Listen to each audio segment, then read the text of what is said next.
ഭഗവത്ഗീത സാഖ്യയോഗത്തിലെ 31-ാമത്തെ ശ്ലോകം. സ്വധർമ്മമപി ചാപേക്ഷ്യ ന വികമ്പിതുമർഹസി ധർമ്മ്യാദിയുദ്ധാ ശ്രേയോന്യ ക്ഷത്രിയസ്യന്യ വിദ്യതേ. അതായത്, നിന്റെ സ്വധർമ്മത്തെ കണക്കിലെടുത്താലും നിനക്ക് ശങ്കിക്കേണ്ട ആവശ്യമില്ല. എന്തെന്നാൽ ക്ഷത്രിയന് ധർമാനുസൃതമായ യുദ്ധത്തേക്കാൾ ശ്രേയസ്കരമായി മറ്റൊന്നില്ല എന്നാണ് ഇവിടെ പറയുന്നത്. കൃഷ്ണൻ അർജുനനോട് പറയുന്നു, അർജുന, നീ നിന്റെ സ്വധർമ്മത്തെ നിശേഷം മറന്നുപോയെന്ന് തോന്നുന്നു. നിന്റെ സ്വധർമ്മം മാത്രമേ നിന്നെ രക്ഷിക്കുകയുള്ളൂ. തെറ്റായ തീരുമാനം തെറ്റായ സന്ദർഭത്തിലെടുത്താൽ അത് ഒരാളെ നാശത്തിലേക്ക് നയിക്കും.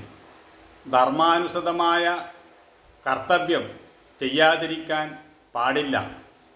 അർജുനൻ ഒരു ക്ഷത്രിയനാണ്. ക്ഷത്രിയൻ്റെ സ്വധർമ്മം എന്ന് പറയുന്നത് യുദ്ധം ചെയ്യുക എന്നതാണ്. ധർമ്മത്തിന് വേണ്ടി, ധർമ്മരക്ഷയ്ക്ക് വേണ്ടി പൊരുതുക എന്നത് ക്ഷത്രിയൻ്റെ ധർമ്മമാണ്. ഈ ലോകത്ത് ഓരോരുത്തർക്കും ചെയ്തു തീർക്കുവാനുള്ള ധർമ്മം എന്ന് പറയുന്നത് വ്യത്യസ്തമാണ്. ഒരു പട്ടാളക്കാരൻ്റെ ധർമ്മം എന്നത് യുദ്ധം ചെയ്യുക എന്നതാണ്. ഒരു അധ്യാപകൻ്റെ ധർമ്മം അധ്യാപനമാണ്. ഒരു കൃഷിക്കാരൻ്റെ ധർമ്മം കൃഷി ചെയ്യുക എന്നതാണ്. അതുപോലെ തന്നെ വീട്ടിലൊരു ധർമ്മം, സമൂഹത്തിലൊരു ധർമ്മം, രാഷ്ട്രത്തിലൊരു ധർമ്മം, ഇങ്ങനെ ഓരോരോ തരത്തിലുള്ള ധർമ്മം വ്യത്യസ്തമാണ്. ഒരു ഡോക്ടർക്ക് വീട്ടിൽ നിർവഹിക്കുവാനുള്ള ധർമ്മമല്ല ഹോസ്പിറ്റലിൽ നിർവഹിക്കാനുള്ളത്. ഇങ്ങനെ ഓരോ സ്ഥലത്തും ധർമാനുസൃതമായി ജീവിക്കുമ്പോഴാണ് വ്യക്തിയുടെയും കുടുംബത്തിൻ്റെയും സമൂഹത്തിൻ്റെയും ഒക്കെ താളലയം നിലനിൽക്കുന്നത്. കൃഷ്ണൻ അർജുനനോട് പറയുന്നു, അർജുന, നിന്റെ സ്വധർമ്മമായ യുദ്ധത്തിൽ നിന്ന് നീ പിന്തിരിയാൻ ശ്രമിക്കരുത്. അത് നിനക്ക് ബുദ്ധിമുട്ടുണ്ടാക്കും.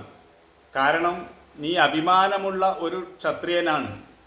അങ്ങനെയുള്ള നീ യുദ്ധത്തിൽ നിന്നും പിന്തിരിഞ്ഞാൽ അത് നിനക്ക് മാനഹാനി ഉണ്ടാകും. അതിനേക്കാൾ ഭേദം യുദ്ധത്തിൽ മരിക്കേണ്ടി വന്നാൽ പോലും അതിന് ഒരു അന്തസ്സുണ്ട്.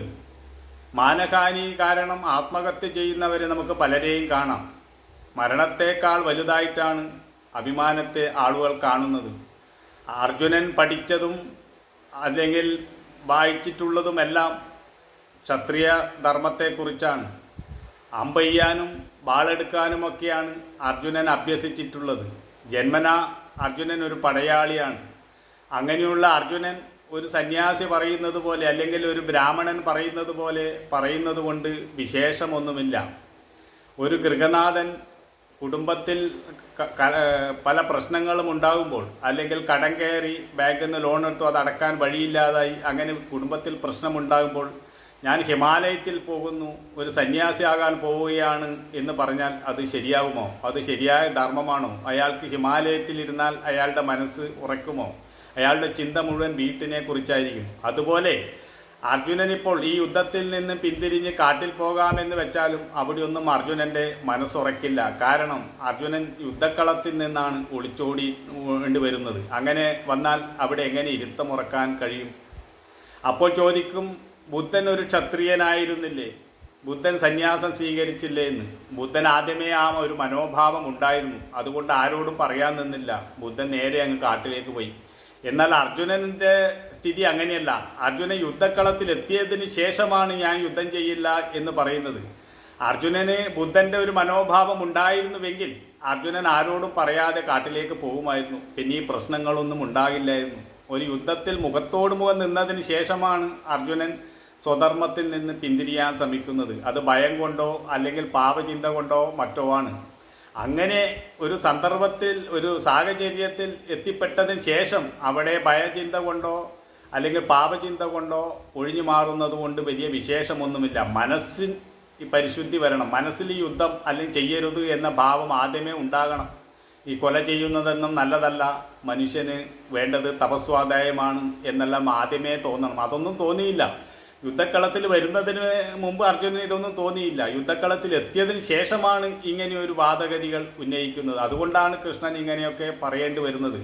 ഓരോരുത്തരും അവരവരുടെ സ്വധർമ്മം മറന്ന് പ്രവർത്തിച്ചാൽ സമൂഹത്തിലെ കാര്യങ്ങളൊക്കെ അവതാളത്തിലാവും. ആ സ്വധർമ്മം നിലനിർത്തുക എന്ന ഉദ്ദേശം കൂടിയ കൃഷ്ണനുണ്ട്. എല്ലാവരും സ്വധർമ്മം പ്രവർത്തിക്കുമ്പോഴേ സമൂഹത്തിൻ്റെ താളലയം നിലനിൽക്കുകയുള്ളൂ. എല്ലാവരും ഒരു ജോലി മാത്രം സമൂഹത്തിൽ ചെയ്യുകയാണെങ്കിൽ സമൂഹത്തിൻ്റെ കാര്യങ്ങൾ നടക്കുമോ?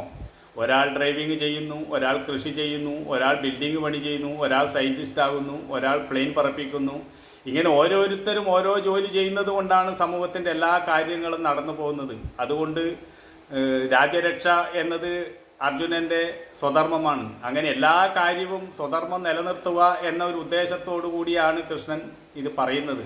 അത് നമുക്ക് മുന്നോട്ട് പോകുമ്പോൾ കൂടുതൽ മനസ്സിലാക്കാൻ സാധിക്കുന്നതായിരിക്കും.